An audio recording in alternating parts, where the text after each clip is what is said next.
ஆமா, நான் தான் ஃப்ரீ. உங்களுக்கு என்ன வேணும்? முதல்ல எனக்கு வேண்டியது, நான் இவ்வளவு அவமானப்பட்டதுக்கு காரணமான அந்த ஃப்ளியாவை கொலை செய். அவ உயிரோடவே இருக்க கூடாது. கோரிக்கை இப்போது நிறைவேறட்டும். என்னங்க பாத்து. பாதுகாப்பு மந்திரம் பயன்படுத்தப்படுகிறது.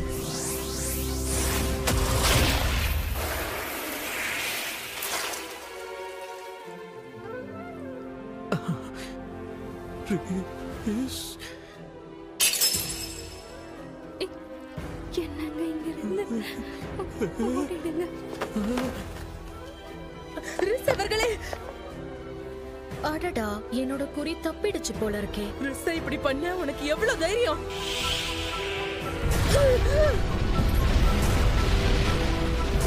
ரிஸ் என்னாச்சு? ரிஸ் எழுந்துரு. அப்படின்னா பாதுகாப்பு மந்திரத்தை எந்த நிலையிலயும் அவனால பயன்படுத்த முடியுது.